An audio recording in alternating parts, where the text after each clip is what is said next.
Olá, seja bem-vindo ao podcast Conexão Sindistal. Esse programa é patrocinado pelas empresas associadas do Sindistal, do Conexão Gás, do Conexão Solar Mais Elétrica e do Conexão Mercado Livre. E nós estamos aqui nesse episódio muito felizes com a participação da nossa parceira, do Sindicato Secov, na presença do Francisco e na presença também da doutora Corina. Temos aqui também o Vinícius Fairão, mais uma vez participando, nosso diretor técnico do Sindistal. E nós estamos aqui para conversar sobre um tema super atual. O mercado está crescente nesse assunto e também, consequentemente, com uma série de dúvidas que nós pretendemos aqui discutir, conversar para trazer luz para esse assunto, que é sobre o carregador veicular. Esse é um assunto que tem ganhado notoriedade dentro dos condomínios, dentro das instalações, à medida que esse veículo elétrico vem sendo cada vez mais se tornado acessível, comprado, consequentemente também, como sendo um veículo elétrico, ele precisa de um sistema para ser carregado. E aí nós iniciamos aqui o nosso assunto. Mas antes disso eu vou pedir para que o Francisco se apresente, depois a doutora Corina e o Vinícius Sarão, e daí nós seguimos com a nossa pauta. Bom, tudo bem, eu sou Francisco Lowndes, tenho 18 anos de atuação no mercado de condomínios, sou vice-presidente de comunicação e marketing do Secov Rio. Certeza que a gente vai poder, engenheiro civil de formação, mas não atuante, atuo no mercado de condomínios essencialmente, certeza que a gente vai poder contribuir bastante. Meu nome é Corina, eu sou advogada e trabalho também, atuo no mercado imobiliário já há bastante tempo também. Atuei no Secov principalmente com condomínios, fazendo assessoria para condomínios e administradoras. E hoje eu atuo no meu escritório também e continuo prestando assessoria para os condomínios que são filiados ao Secov. E é um prazer estar aqui hoje conversando desse assunto. A gente já tem recebido algumas questões, algumas dúvidas com relação à instalação, à questão da segurança, se pode ou se não pode, e eu acho importante a gente discutir isso aqui e informar para os síndicos. Obrigado pela presença de vocês. Vinícius. Eu sou Vinícius Fairão, engenheiro eletricista, diretor técnico do Sindistal, fiz semana passada 25 anos de engenheiro formado, estou há 30 anos aí no mercado de instalações elétricas, então eu sou especialista em infraestrutura elétrica e energia, e um assunto que nos tem incomodado já há alguns meses é justamente o assunto de carregamento veicular, principalmente para condomínio, porque a gente entende que se nós não fizermos as coisas do jeito correto, a gente vai ter problemas, e o carro elétrico veio para ficar. A gente pode gostar ou não gostar do carro elétrico, mas ele vai ser uma realidade para os condomínios cada dia mais. O carro elétrico não é novo, ele já existe carro elétrico há muito tempo, mas agora esse assunto vem à tona com uma pujança, Pela quantidade, principalmente de veículos agora. Eu comprei um carro elétrico, eu moro num condomínio, e dentro do meu carro elétrico vem um carregador elétrico. Ou até o wallbox também, que ou o wallbox. E eu quero colocar isso daí para funcionar. E aí nós temos dois elementos. Nós temos o lado dessa expectativa por parte do atendimento do condomínio, que tem que fazer essa leitura e interpretar o que é possível fazer nesse atendimento, que não entre num viés complicador, e tem o lado da engenharia, que não é simplesmente uma tomada que vai conectar a um pino e fazer o carregamento. Então a gente vai começar por aí. Assim, qual é o lado do condomínio em relação a essa acolhida dessa demanda e qual é o lado da engenharia em relação à acolhida dessa demanda? Deixa eu iniciar antes do condomínio responder. Fique à vontade. Que isso não está escrito em lugar nenhum e estou arriscado a ser apedrejado pelos fabricantes de carro elétrico, que eu vou falar agora. Quando você compra um carro elétrico, todo carro elétrico vai vir pelo menos com um carregador pequenininho, vamos chamar de mão nesse momento, ou vai vir lá, é um bônus que eles dão, o wallbox, que vai te permitir carregar um pouco mais rápido. Gente, esses carregadores não são para uso em condomínio. Esses carregadores foram pensados para uso residencial, unifamiliar. Eu acho que isso é importante ficar em mente, Porque aquele bônus que a BYD, a GWM te dão quando você compra o carro, ele não é o bônus, tá? Por quê? Porque o carregador que você vai precisar para o condomínio precisa ter um grau de inteligência que esse não tem. E aí isso tem sido uma discussão, porque eu tenho que explicar para o cliente, olha, eu comprei um carro, veio com um carregador e eu quero instalar no condomínio. Eu digo para ele, não, mas você não pode.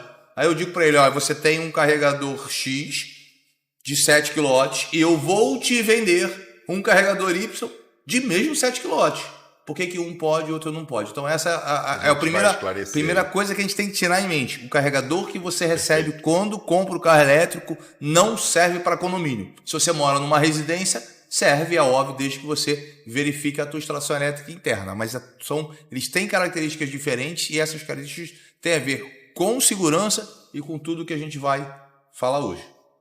É isso, né? Começar falando que o morador não pode ligar na tomada do condomínio com aquele carregadorzinho mais básico, né? Os mais baratinhos estão vendo. Jogar um fiozinho lá da janela para chegar lá embaixo. Isso aí, então, é fachada, né? Fachada a gente não pode fazer esses absurdos, né? Também não pode pedir para o Zé, né? Aquele eletricista, não sei o quê, faz um puxadinho do meu relógio, né? Não pode, né? Porteiro também não, né? Pior ainda, né? Porque não sei, o eletricista às vezes não precisa nem de formação técnica, né? Você tem bons eletricistas aí, não precisa não estar registrado como técnico, né? Mas a gente vê que a maioria dos casos de problemas são justamente por instalações inadequadas, né? Ou equipamento inadequado ou por instalações inadequadas, né? E o síndico tem que negar a utilização. A gente teve caso de repente a conta de luz do condomínio subiu e quando foram ver o morador estava ligando na tomadinha comum, ele trocou até a tomadinha pela essa de 3 pinos, né? Mas não ligou um terra, claro, né? E aí estava carregando na tomada do condomínio, tomada de uso comum do condomínio, simplesmente estacionando o carro dele, ligando ali, ninguém reparou, ninguém fez queixa, estava carregando na tomada do condomínio. Que é uma tomada que já tem, às vezes, 30, 40, 50 anos de instalação, um fio rígido ainda, uma coisa antiquada, não tem o disjuntor, né? Ninguém mais que o técnico para falar sobre isso. Como depois, é que essa né? demanda foi chegando? O síndico tem que negar, imediatamente negar. Não, você não pode fazer nada por conta própria. Para e vamos conversar. Tem que fazer um estudo, né, para isso, né? Para saber se pode instalar. Geralmente acontece isso nos condomínios antigos, né? E que não foi preparado, os novos já estão vindo com isso, com essa possibilidade de utilização, mas os antigos não. Então, eu entendo que quando o síndico recebe essa demanda, eu acho que melhor, se o morador ele quer adquirir um veículo e ele não tem outro lugar para carregar, ele tem que primeiro verificar isso. Consulta o condomínio antes de adquirir o automóvel, né? Porque depois ele vai ter problema, porque ele vai ter que levar isso é uma instalação que vai ser feita em área comum, né? Muitas vezes o condomínio tem aquela vaga rotativa e você instala onde? Onde você vai colocar? Porque se você coloca a instalação em um lugar, aquela vaga vai acabar sendo cativa da pessoa, né? Então, você tem que fazer todo um estudo para saber se existe. Vocês vão explicar melhor, ele, né? Já vi que ele vai explicar melhor. Pelo que eu entendi, eu vindo do outro podcast, o condomínio ele precisa saber se ele tem estrutura para que as unidades possam carregar. E, às vezes, só tem estrutura, às vezes, para uma, dependendo da estrutura de energia, né? Só dá para uma pessoa e o restante, como é que faz? Então, tem a questão do espaço, tem a questão do estudo técnico para saber, em questão de segurança, se pode haver instalação, mas isso tudo tem que ser decidido em assembleia. Levar em assembleia, se o condomínio aceitar fazer a instalação, é todo um investimento que não é barato, ou possibilitar que a pessoa instale por conta dela, havendo possibilidade, se ela tiver uma vaga cativa, né, que ela usa com exclusividade, e havendo a possibilidade técnica, pode o condomínio permitir que ela instale por conta dela esse medidor lá na vaga. Eu escolhi esse caminho porque, obviamente, teriam 2 caminhos, né? É um caminho de um fornecedor procurando um condomínio e dizendo, olha, eu ofereço isso. Mas eu acho que o caminho melhor seria esse da história mesmo. Isso a demanda está entrando, o carro elétrico foi adquirido, né? E o condomínio, o síndico, tendo que lidar com essa nova realidade. Teve um síndico nosso que, por acaso, comentou com a consultora, falou, não, então, mandei já instalar lá, o morador ganhou o carregador, mandei instalar lá, não sei. Ela, não, o senhor tem que pedir autorização na Assembleia. Essa é uma decisão comum sobre essa instalação, ainda está sendo tratada, né? A gente está indicando que se trate como uma decisão comum, porque tem todo um número de riscos, o síndico deve evitar correr riscos, né? Deve ser prudente, porque você pode ter um incêndio por sobreaquecimento, por curto-circuito, né? Seguro é louco para não... O seguro está sempre procurando um motivo para não indenizar, né? A seguradora vai sempre tentar achar algum motivo para não indenizar o condomínio por aquele dano, né? Se você fizer uma instalação completamente inadequada, certeza que eles vão negar, e aquilo ali dá início a um incêndio, eles vão negar a cobertura de incêndio para o condomínio, porque o que causou foi uma instalação mal feita, né? Fora das condições ideais. Bacana. Vinícius, você foi demandado. Fui demandado. Primeiro, vamos entender por que a gente está falando em estudos. Imagina o seguinte... Um carro elétrico, vamos botar o Wallbox, tá? Aquele de 7 kW que a gente recebe. Por que eu estou falando isso? Aquele de tomadinha que você recebe com o carro é para te dar uma ajudinha. Você tem um carro, você usa pouco aquele carro. Vou botar lá um carro mais antigo, lá, o Nissan Leaf. Tá? Você rodava com ele 240, 290 km. Não tinha muitos postos de abastecimento. Mas o que acontece? Você sai da casa para o trabalho, do trabalho para casa... Vai 60, 70 quilômetros. Foi para sua casa de campo, alguma coisa assim perto. Botou, né? naquela tomadinha, porque não quis contratar ninguém. Vai passar a noite toda lá. Mas o ideal não é isso. Se você roda um pouquinho a mais, se você tem um wallbox desse de 7 kW, você, em uma noite, enquanto você dorme, você carrega o carro. Vamos entender primeiro o que é um wallbox de 7 kW. Um wallbox de 7 kW é um chuveiro elétrico. Só que, se você mora no banho igual eu moro, você fica 30 minutos. Só que agora eu estou dizendo que você vai ficar 8 a 9 horas com o chuveiro elétrico ligado. Então, eu acho que todo mundo já viu chuveiro elétrico com um fiozinho queimado ali junto da ligação. Todo mundo já viu isso. Todo mundo já viu gambiarra em chuveiro elétrico, já viu, né? Gambiarra, já tomou aquele susto. Então, só que a gente... Já viu chuveiro elétrico derretido também, né? Só que aquele susto não é quando você está no banho, só você. Aquele susto agora, você está dormindo... e vai acontecer alguma coisa de madrugada que você não sabe. Então é por isso eu tenho uma carga razoável durante um período de tempo muito longo. E nós sabemos, primeiro, que algumas instalações novas não são bem feitas, isso é uma realidade, e as nossas instalações antigas, tendo sido bem feitas ou não é hábito do brasileiro fazer manutenção. Manutenção do brasileiro é quando dá problema. Então é possível que a gente pinte uma vez por ano o nosso apartamento, mas a gente não faz manutenção. Vou contar uma coisa cômica, que nem devia contar isso aqui. O disjuntor do ar-condicionado do escritório estava desligando. A gente está fora, tem que mandar um eletricista. Aí o disjuntor é velho, é antigo, o local é alugado, é um disjuntor ainda pretinho, e deve ser o disjuntor. Como do disjuntor, né? Aí quando o eletricista chegou, não era o disjuntor, era apertar o borne. Então, é ridículo porque é uma empresa de... conexão. Não, estava frouxo, que é normal. Dá vibração, ele afrouxa com o tempo. Esquenta e esfria, e ninguém pensou, numa empresa de engenharia que vive disso, ninguém pensou, vai lá de 3 em 3 vezes, bota o cara. Então, isso acontece com a gente sabe que acontece nos condomínios. Então, é por isso a preocupação com o estudo. Agora, vamos sair do primeiro ponto. Por que eu não posso fazer isso na minha casa, no meu apartamento? Em condições ideais, se eu tivesse no andar térreo, né, até poderia colocar no meu apartamento, eu botei na minha garagem igual eu coloco numa residência. Mas eu precisaria ver, primeiro, se a minha instalação elétrica interna está legal, só que, como eu faço parte de um conjunto de moradores, se todo mundo quisesse fazer a mesma coisa, a infraestrutura do prédio não conseguiria. Então, a gente precisa fazer... Esse primeiro pré-estudo, o termo mais técnico, tá? É uma análise, duas coisas. A gente faz uma análise de energia, ou seja, quanto efetivamente está se utilizando de energia num período. Normalmente a gente faz isso, medições durante uma semana, é o mínimo ideal, tá? E outro, a qualidade das minhas estações elétricas atuais. Uma é uma inspeção visual e sem grandes ferramentas. A segunda precisa de uma análise um pouco mais fina. Fez isso, aí você sabe o seguinte, olha, na condição de hoje... Está adequado ou não está adequado? E eu consigo ligar 1, 2, 3, 4, 5 carregadores.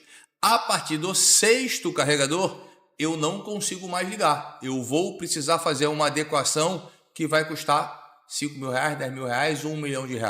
É isso que o condomínio tem que trazer. Carga. É o aumento de carga. E o que Se a concessionária tiver disponibilidade naquela assim, área... a concessionária sempre vai ter disponibilidade. Se ela vai ter disponibilidade de um custo razoável ou não, eu não sei te dizer. Vou dar um exemplo. Contrapartida financeira de adequação da rede para dar aquele atendimento. Imagina o centro da cidade do Rio de Janeiro. Estou falando do centro, que seria o local mais crítico, tá? Se todos esses prédios comerciais resolvessem colocar 20% de carregadores elétricos, o custo era impossível, porque a Light ia ter que retirar os transformadores que ela tem embaixo da terra e colocar transformadores maiores, ou fazer novas obras. Isso ia levar 1, 2 anos fora o custo. Então tem locais que efetivamente não vai conseguir atender não a demanda. vai conseguir. Quando a gente sair, o pior local efetivamente é o centro do Rio. Quando eu sair do centro do Rio e for para a Zona Sul, vamos ter problemas em alguns lugares. Vai ter determinados locais que talvez seja muito difícil. Leblon e Ipanema, talvez em algumas ruas, deve ser muito difícil. Copacabana e Botafogo, talvez consiga, mas em contrapartida, o custo interno de adequação pode vir a ser muito alto. Quando você for Zona Norte, Recreio dos Bandeirantes, onde a rede da concessionária aérea, você tem uma dificuldade menor por parte da concessionária, mas você sempre tem a sua dificuldade interna. A gente tem a realidade do Rio de Janeiro com prédios muito antigos, né? Então é isso. Quase sempre, se não passou por uma reforma ainda, então aí que não dá para ligar nem o primeiro. Não dá nem para ligar. E aí qual é o segredo? Quer dizer, não é qual é o segredo. E aí a gente começa a discutir de quem são os custos. Exatamente. Tá? A gente passou por alguns projetos de carregamento para prédios existentes e foi muito legal porque a gente teve a oportunidade de estar nas duas pontas. No primeiro que nós fomos demandado, um outro engenheiro fez um requisito de exigências. E aí, olha que história interessante, né? O morador que comprou o carro elétrico contratou alguém para instalar, se alguém não tinha a qualificação que nós entendemos necessária. E aí começaram a buscar alguém e me encontraram. E aí eu fui contratado apenas para fazer o projeto, porque esse profissional que ia executar o carregador em si não tinha TRT, né? Eu fiz o projeto de acordo com as regras dadas pelo condomínio. O condomínio pagou um engenheiro consultor, o engenheiro consultor fez um mini guia, eu fiz o projeto, ele avaliou, comentou o meu projeto, eu tive que revisar o projeto, chegamos com um acordo para o cara instalar. E um tempo depois nós fomos demandados por outro condomínio, só que ao contrário. Aí o que eu sugeri ao condomínio? Vamos fazer um manual de regras. O que deve ser feito? Quais as análises têm que ser feitas? Como isso deve ser documentado para que o morador que está comprando o carro possa saber, olha, eu vou contratar um engenheiro que vai custar R$1.000 e que vai custar R$10.000. Ele tem que saber disso para ele tomar a decisão. Qual é o nosso problema agora? Eu tenho primeiro o carregador. Quem vai pagar o estudo inicial? É o condomínio ou é o morador? Isso já é uma fonte uma de discussão. Para condomínios que possuem verba, isso é uma sugestão pessoal, é uma opinião pessoal.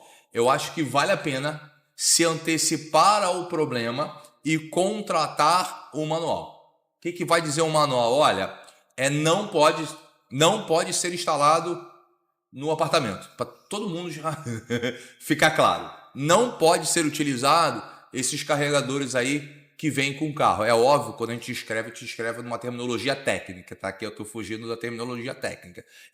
Só posso utilizar carregadores inteligentes. A empresa que for fazer isso, a primeira coisa que vai ter que fazer é fazer uma análise de energia durante, no mínimo, 7 dias. Vai ter que entregar o relatório assim assado. O relatório vai ter que dizer qual é a conclusão. Vai ter que ter um documento assinado pelo engenheiro responsável ou pelo técnico responsável. Vai ter que ter um projeto. Se tiver necessidade de aumento de carga, aí tem que voltar para o condomínio decidir quem vai fazer. Então, todas as regras iniciais estão dadas ali. O que isso é ruim? Isso é ruim para quem comprou o carro elétrico. Tá? Por quê? Porque, nesse caso, o condomínio pagou este manual, que custou X cruzeiros, mas o ônus do estudo é do morador. Só que o morador já sabe antes de comprar o carro elétrico. Né? A regra já está clara para todo mundo. Ah, mas nós somos 5 que queremos comprar um carro elétrico. Então, ótimo. Vocês 5 se unem, vocês já tenham esse custo e ok. Porque eu entendo, isso também é uma opinião particular, que não é justo que eu queira o carro elétrico e divida com todos os meus vizinhos os estudos que tem que ser feito. Então, esse é o problema. Sem estudo... Condomínio sempre tem problema, não adianta. Pois é. A discussão é de quem vai pagar, é problema. Pois é, mas sem estudo é temerário. Sim. Tá? Sem estudo é temerário. Por quê? Porque, de novo, eu tenho um bendito de um chuveiro elétrico ligado 8 horas por dia. Um no primeiro morador. No segundo morador são 2. No terceiro são 3. E eu não sei se vocês já dirigiram um carro elétrico. Mas olha só, gente. Dirigir o carro elétrico é muito legal. É muito legal. E o carro elétrico, sabe o que o carro elétrico vende? Não é por economia. Se você botar na ponta do lápis, não é isso que faz a diferença. Não é por economia. Não é por motivo ambiental. Tá? Porque para ser por motivo ambiental, você tem que garantir que a fonte de energia original é renovável. Uhum. É porque tecnologicamente é muito superior. E aquela coisa de, gente, chama atenção, né? Você está chegando com um carro elétrico, com uma tecnologia um elétrico. Fantástica. E depois que o primeiro tem, aí você olha para o lado, fulano tem. Eu vou comprar um também. É isso que vai acontecer, essa é a natureza. Foi igual na época do LED, né? Tinha alguns condomínios que faziam a primeira transição para o LED, aí depois, o cara aqui do lado já passou para LED, a gente não passou, vamos passar. Não quero ficar para trás. Não posso ficar para trás. É exatamente isso. Esse é do ser humano, né? Esse é do ser humano. Então, você não vai parar no primeiro carro. Então, ou você vai postergar um problema, síndico, liberei para Joãozinho, que botou o primeiro carro elétrico, e amanhã vai ter o segundo, e se a gente não estudar primeiro, os problemas só crescem exponencialmente. O que acontece se você não estudar e liberar o carro elétrico? Se você não estudar e liberou o carro elétrico e sua instalação elétrica está bem feita, bem cuidada, o disjuntor vai desligar. Quem mora na região ali da Barra da Tijuca, na região do Rio 2, quem mora lá desde final da década de 90 e início dos anos 2000, vão lembrar que ocorria muitos desligamentos dos disjuntores dos apartamentos. Por quê? Foi uma época, né, que a gente saiu aí de plano real, que o preço dos ar-condicionados caíram, todo mundo começou a ter ar-condicionado. É isso, né? Que a maioria dos prédios de Zona Sul, nem de Barra, foram projetados quando não existia ar-condicionado. Não existiam a maioria dos eletrodomésticos que a gente tem hoje em dia. Exatamente. Esse é um bom exemplo de comparação, porque era uma época do medidor monofásico, com tubo de meia de ferro. Que não passa nem a tubulação que nova. Que hoje, para você fazer o aumento de carga para trifásico na unidade... Não chega, não consegue passar. Você passa por todos os problemas. Desde a passagem do fio, como também do PC, né? E do limite de aumentos de carga concedidos dentro do PC. Que é mais ou menos, eu acho aí fica um pouco parelho a questão do carro elétrico, isso é. Você tinha lá todas as instalações monofásicas, quem conseguia ir comprando primeiro e pedindo à concessionária, seja Light, seja Enel, aumento de carga, ia sendo concedido até o limite da instalação. E depois que esgotou o limite da instalação, eu quero agora pedir um aumento para bifásico ou para trifásico. Tem que reformar todo o PC. Né? E de quem é esse custo de reformar todo o PC por causa daquele que ficou para trás no pedido de aumento certamente de todos os condôminos, né? Porque isso é um custo coletivo pelas instalações isso é uma central, né? centrais do condomínio. Só que a gente ficava... Estou dando esse exemplo, mas é esse o exemplo. Um espelho histórico. É esse o exemplo. A diferença só é o seguinte, é o tempo que isso vai acontecer. Isso. Porque a gente tinha um monofásico que eu tinha lá no apartamento que eu morava com minha esposa logo que a gente casou, o apartamento era bifásico. Era um prédio só de 21 apartamentos do Leblon. O apartamento era bifásico. Nós mudamos, eu sou engenheiro eletricista, a primeira coisa que eu faço é pedir o trifásico. O meu já não tinha espaço para o trifásico. Não, meu já não tinha espaço para o trifásico. Todos os outros já tinham sido modernizados. A gente conseguiu lá uma modernização mais tranquila. A Light, na época, ainda deixou só adaptar uma caixa. Não tive que reformar totalmente. Mas os próximos moradores, se precisassem, iam ter que reformar Totalmente. Mas isso vem sendo paulatinamente ao longo do tempo. E repara, um carregador elétrico são 3, 4 ar-condicionados.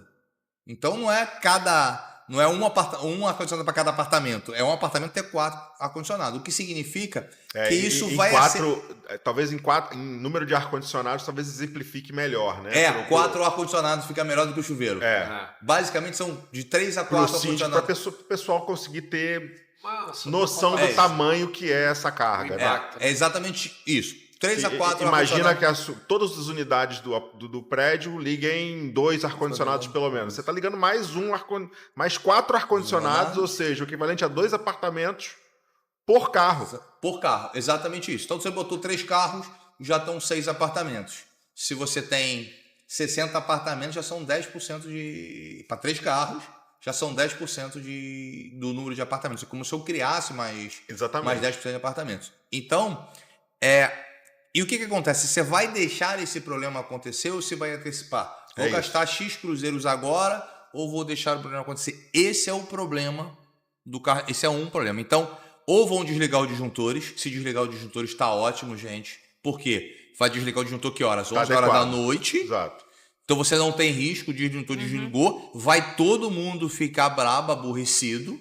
Em algum momento vai se descobrir que o culpado é o carro elétrico, aí vai mandar, você não vai ligar teu carro elétrico, e aí vai se brigar. Mas e quando a instalação elétrica não está adequada?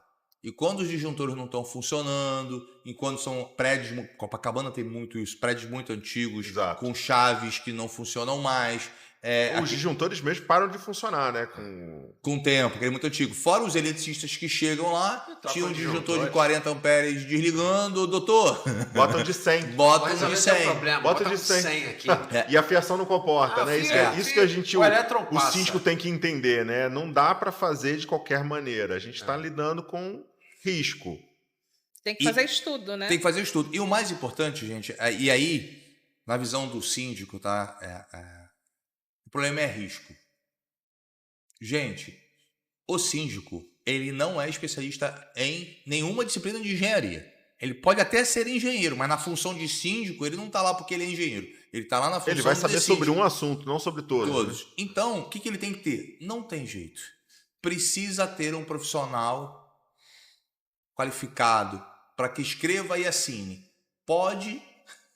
Não pode. É isso, porque quantos pode, quantos pode, quando não pode, dentro da margem de segurança. Quais são as consequências e como você faz para que não ultrapasse. Por exemplo, eu quando analiso para utilizar no máximo 80%. Por quê? Porque eu estou medindo de repente no inverno. Sim.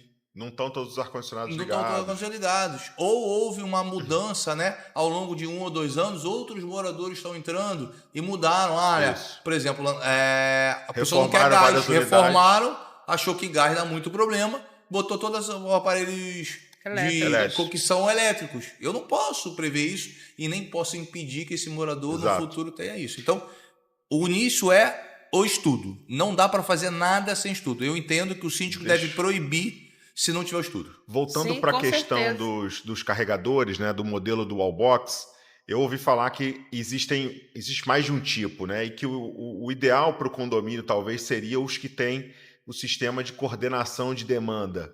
Né? Além disso, vale a pena procurar por marca ou qualquer carregador, mesmo que tenha coordenação de demanda, vai estar satisfatório? Então, eu procuro marcas reconhecidas, o que é o ideal do sítio? Eu posso comprar o mais baratinho? Pergunta. Vamos lá. O que é coordenação de demanda?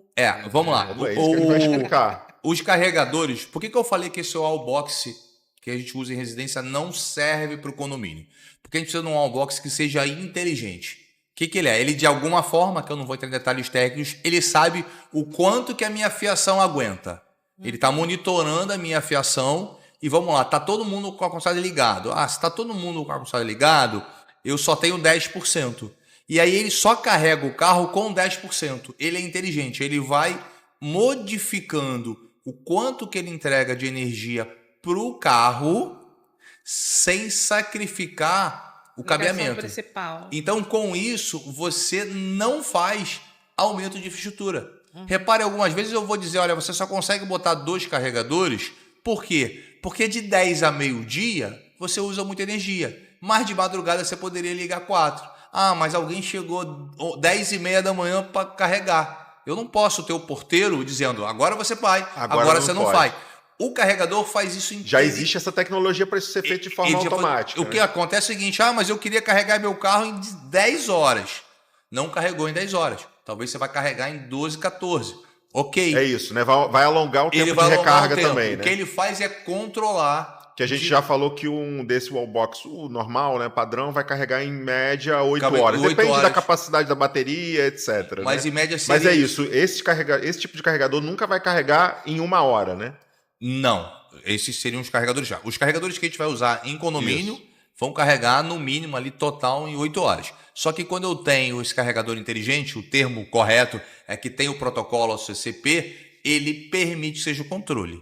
Essa é a diferença. Então ele enxerga a disponibilidade de energia que eu tenho naquele momento para entregar o carregamento. O quanto meu cabo suporta. Se meu cabo suporta meu carregador ligado 100%, ele vai me entregar 100%. Se ele não suporta, ele não me entrega 100%. Eu tenho 3 carregadores. Os 3 se falam. Eu consigo usar 3 carregadores agora. Não consigo usar 3, só consigo usar 1,5. Ele reduz os 3 para 50%. Mas aí vamos lá, vamos dizer que não seja o condomínio que instalou os 3 carregadores, que cada morador está instalando o seu. Precisam ser da mesma marca ou tendo o mesmo protocolo de comunicação, eles vão se falar? No mundo ideal, não precisa ser da mesma marca. Tá. Na prática, é melhor que seja, porque esse protocolo é um protocolo aberto, mas a gente acaba tendo alguma dificuldade, algum ruído entre comunicação. Tem que ter certeza de que eles vão se comunicar, assim, né? O que vai acontecer é que talvez você tenha que modificar, pedir para fazerem mais alguma coisa, entrar em contato com o fabricante, então isso é um ponto complicado. A sugestão ainda tá imaturo isso, né? De certa forma, né? Ainda vai evoluir, com certeza. É tecnologia. E assim... o cara da tecnologia, sempre que possível, tenta botar barreiras, né? Para não dar nome de fabricante, eu sou o fabricante A. Cara, para que eu vou fazer o meu que se comunicar com o fabricante B? Deixa o cara ser obrigado a só colocar o meu. Criar o meu padrão, né? O padrão é aberto, então isso oficialmente não pode ser feito. Mas algumas vezes dá um ruído, até porque é tecnologia e desenvolvimento, você não tem como fazer isso. Então, a princípio, tem que ter o protocolo OCCP. O ideal, entendo eu, que sejam todos do mesmo fabricante.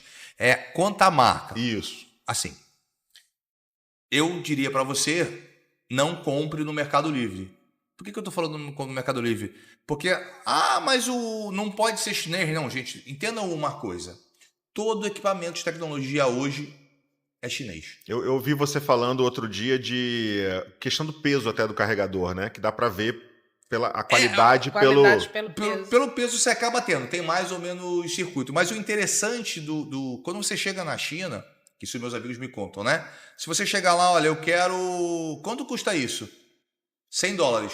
Mas eu só tenho 80. Ele vai te vender 80. Só que ele não vai te vender aquele. Ele vai te vender alguma coisa que vale $80. Ele tirou alguma coisa de dentro. Então... Você tem carregadores que têm mais requisitos, mais tecnologia e segurança embarcada do que uns outros, aí vamos chamar de Xing Ling, não por ser chinês, mas um chinês de baixa qualidade. Então, qual é o ideal agora, gente? O ideal, em meu ponto de vista, marcas tradicionais e marcas que estejam no Brasil. Sim. Tá? Então, eu vou dar a BYD lá, se o dela tiver o protocolo, ok, a BYD está no Brasil. A VEG é brasileira. Sim. E está no Brasil. Excelente A gente vai ter lá, vou dar um exemplo lá. A BB, que é estrangeira, mas está aqui no Brasil há muito tempo. A gente tem algumas startups nacionais. Por exemplo, tem uma empresa em São Paulo que se chama Elétricos, o dono é meu amigo, ele é ex-ABB.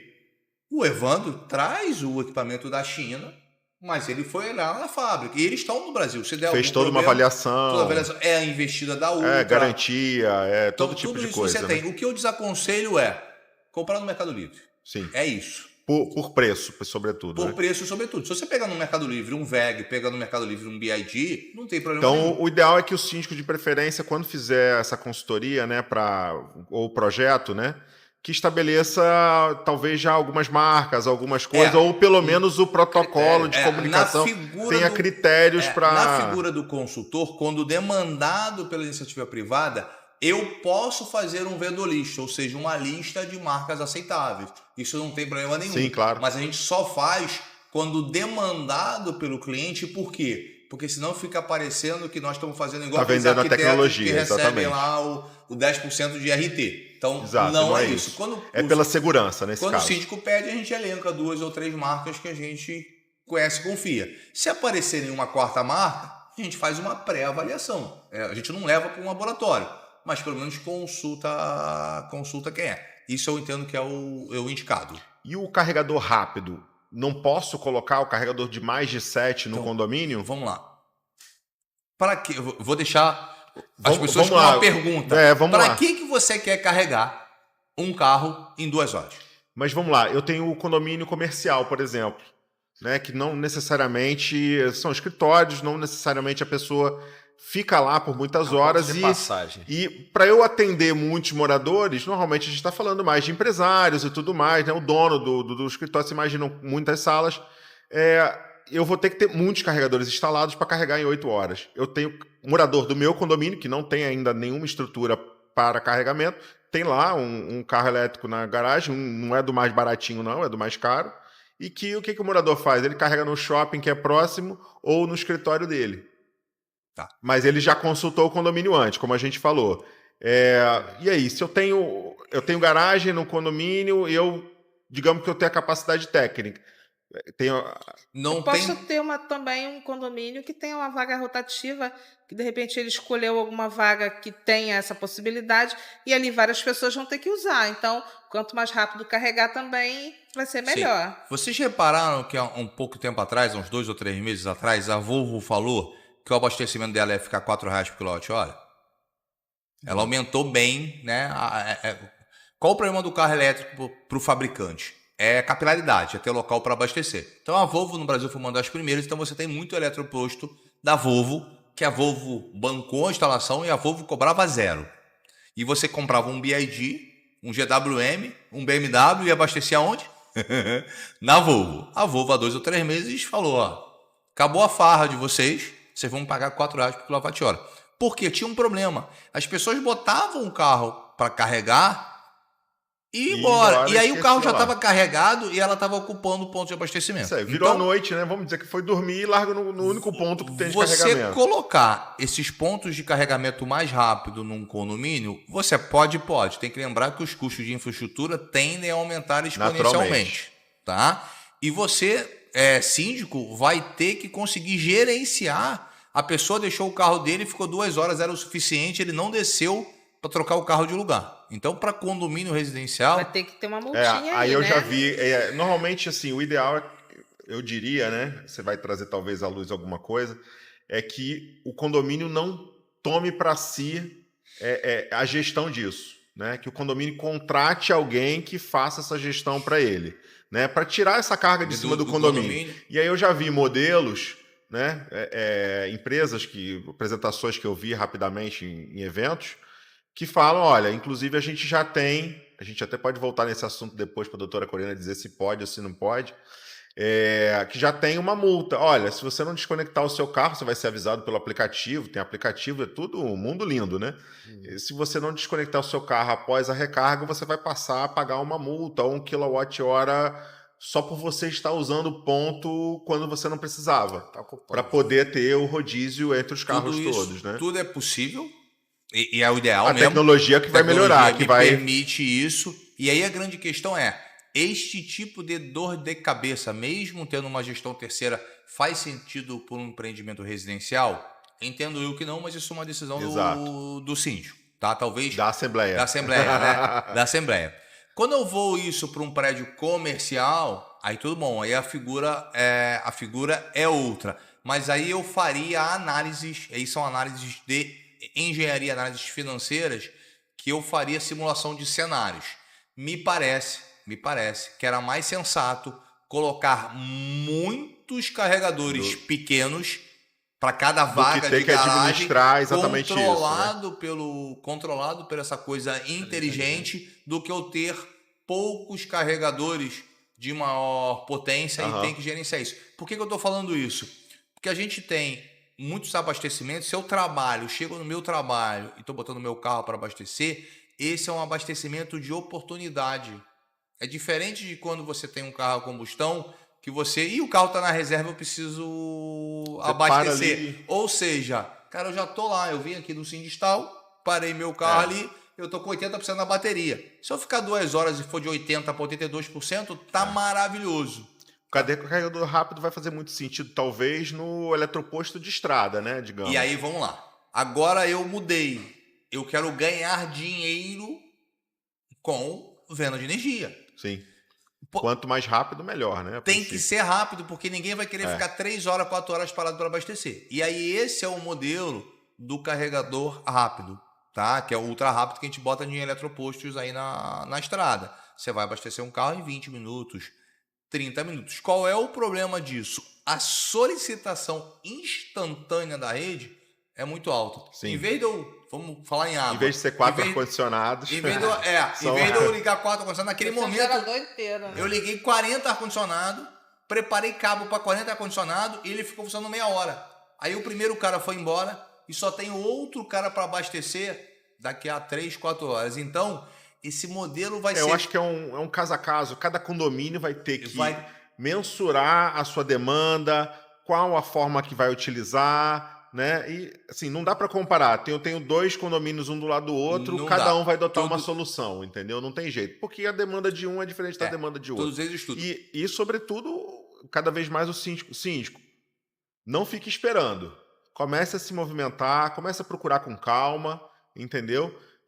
Comece a preparar, não espera desde já o morador vir, começa a trazer esse assunto, que o carro elétrico cada vez vai ficar presente.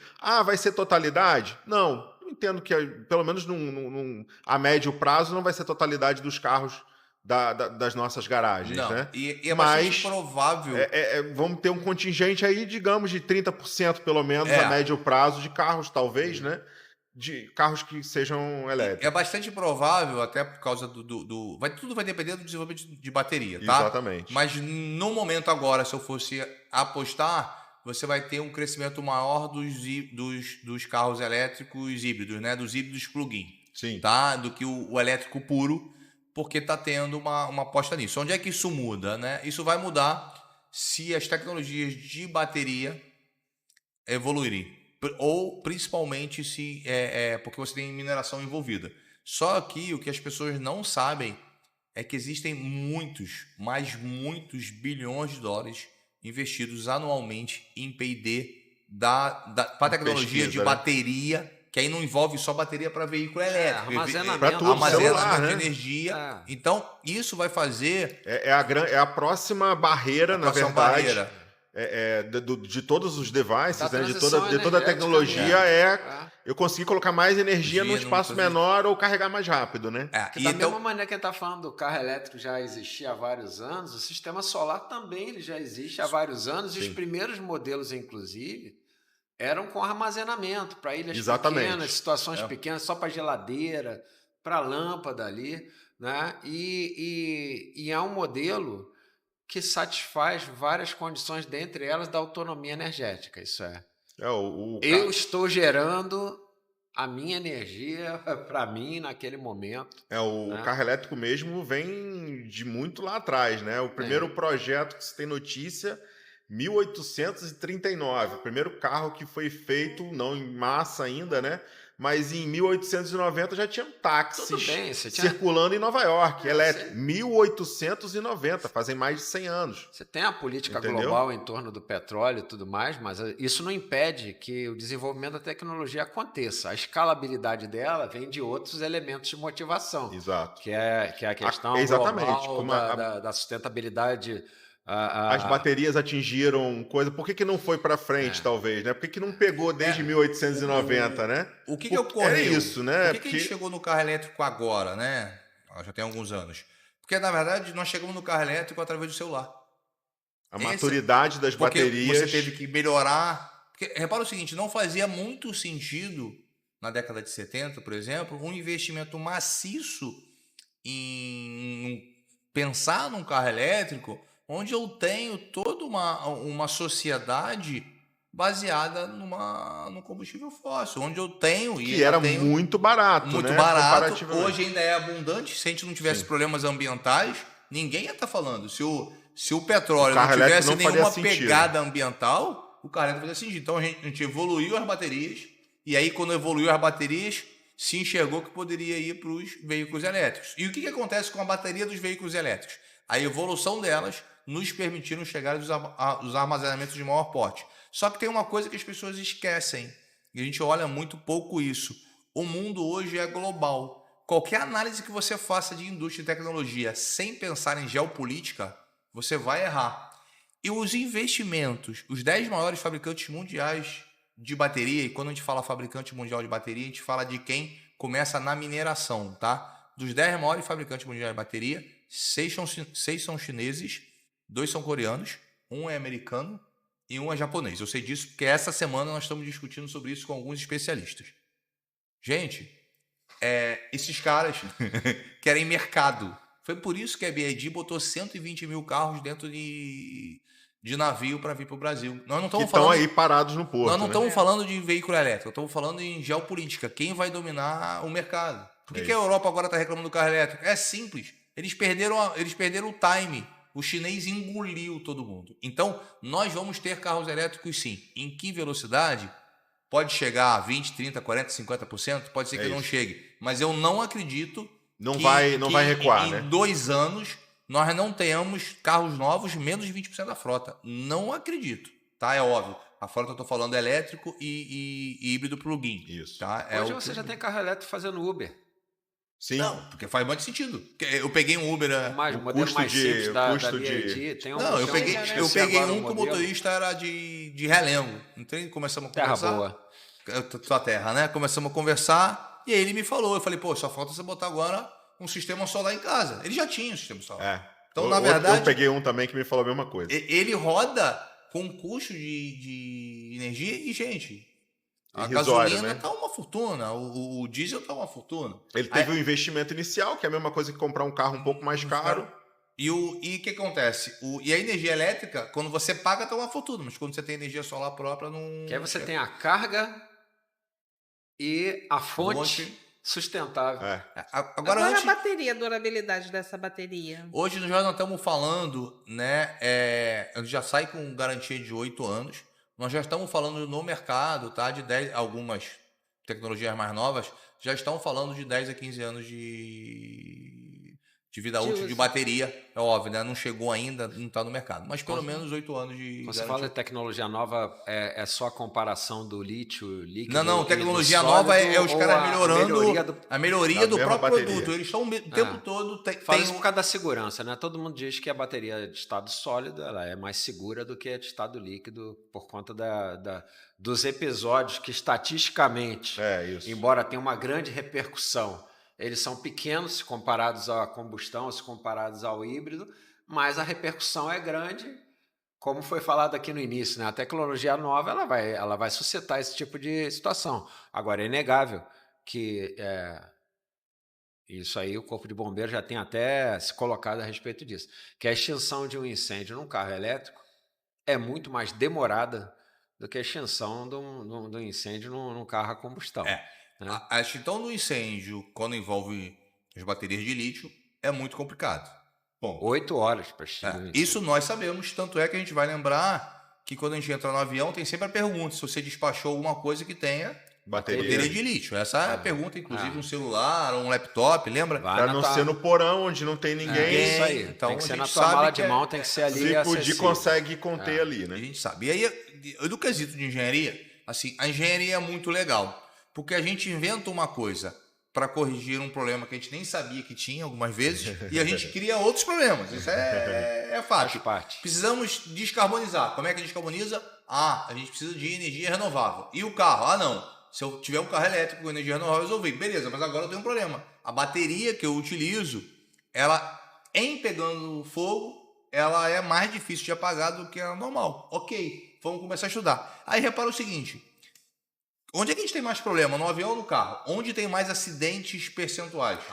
No carro. Porque a preocupação com o avião é muito maior Segurança do que e a tudo. segurança é muito maior. Até na do que fabricação, no na criação. Fabricação, as horas do Controle. piloto são muito maiores do que as nossas horas nessas altas escolas. Avião que a você gente tem faz. preditiva.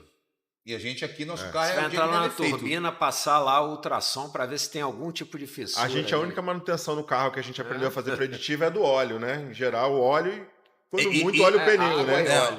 O óleo, quando o frentista tá ganhando a comissão dele para te lembrar que tem que olhar o óleo, né? É água, óleo e freio. Mas deixa eu te perguntar, tem um monte de carro elétrico pegando fogo por aí? Não. O que são as estatísticas que você tem visto? Estatisticamente, que aí que a gente tem, tá? Isso são números americanos.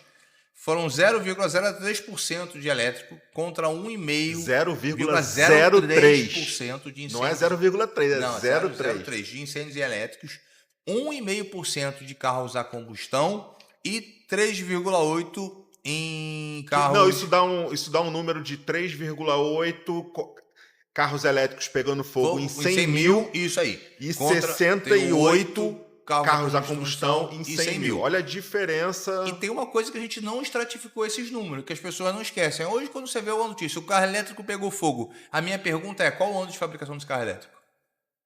É óbvio que um carro elétrico... A instalação também, né? A instalação também, mas E é aí? óbvio que um carro elétrico construído há 10 anos tem um grau de segurança muito inferior do que a gente tem hoje. Esse é um Exato. ponto. E outro é, qual foi a fonte do incêndio?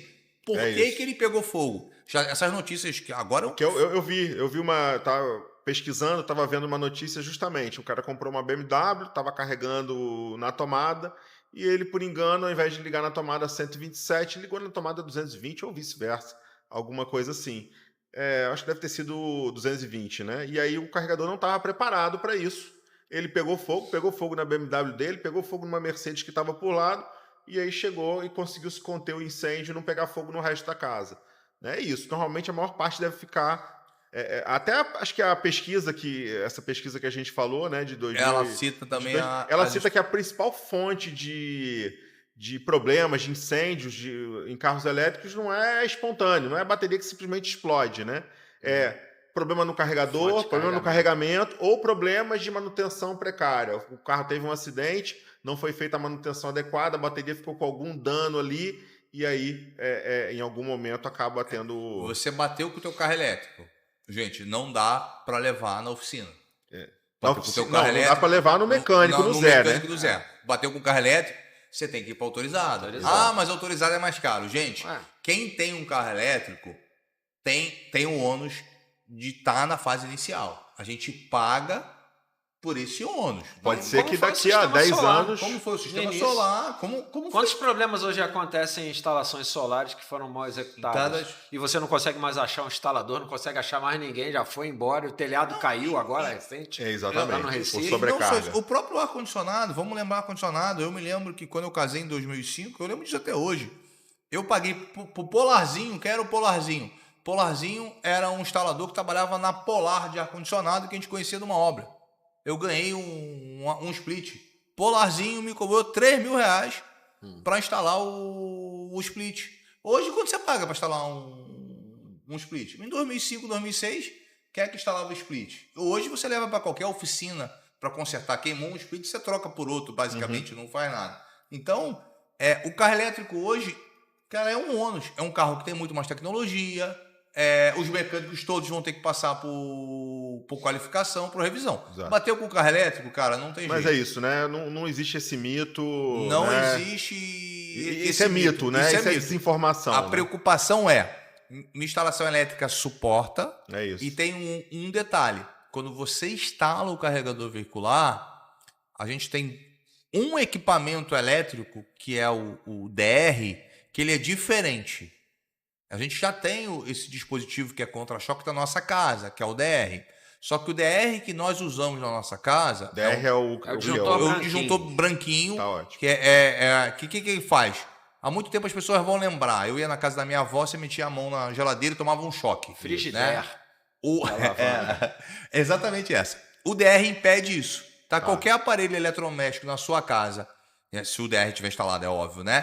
que apresentar essa fuga para a terra, ele vai desligar, então ninguém se machuca. E a gente já está acostumado a usar isso. Não é o disjuntor Não é o tradicionalzão. disjuntor, tem uma outra coisa que já é obrigatório desde 98. Então eu posso dizer que todos os prédios feitos de 2005 para cá, entre 98 Mas esse vai ser na unidade? Não, a unidade já vai tem. ser no... Mas quando você bota no wallbox, você tem que ter um outro e ele Pra é diferente. Então, se o que a gente bota na nossa residência custa R$60, por exemplo... Ele é um pouquinho mais caro. Não, né? ele é bem mais caro. Ele é R$400. E quanto é que vai custar uma instalação, digamos, Hoje, uma instalação simples para uma residência, uma instalação bem feita? Uma box bem feita, uns R$4.000. E aí a do condomínio vai depender da extensão. Vai depender da extensão e da dor de cabeça que tiver. E os wallbox? Que O preço wallbox tá variando? O wallbox assim, que os vai, de qualidade, é claro, eu não estou falando o wallbox de qualidade que vai pegar aí esse protocolo CCP, nós estamos falando aí entre 5 e 6 mil reais. E se eu tiver que botar o gerenciador de carga, essa coisa toda, essa brincadeira vai beirar os 10 mil reais quando eu botar o carregador. Que se a gente comparar para o preço de um carro desse, é isso, né? Não dá para eu querer fazer um investimento de 250, que tem carro já de 500 mil reais elétrico sendo vendido, e querer gastar só R$1.000 para carregar o meu carro. A gente... E infelizmente, né? A gente está falando só de condomínios aqui, mas em residências isso acontece. Sim. Tá? A gente teve um caso que... O caso mesmo que eu trouxe, que ligou na tomada de casa e... Que o cara comprou um BMW elétrico, aí ganhou o wallbox, e aí ligou para um amigo, o amigo me ligou, fui lá, eu pessoalmente fui fazer a inspeção na casa dele, e aí o preço de instalação deu 12 mil reais. Por quê? O quadro elétrico dele não tinha mais espaço para eu colocar disjuntor, então tinha que fazer uma coisa mais rebuscada realmente, tinha coisa envolvida. Ele falou, não, seu preço está muito mais caro do que os outros. E ele é médico. E aí eu falei, doutor, deixa eu explicar uma coisa para o senhor. Eu não posso colocar a sua vida e a dos seus filhos em risco.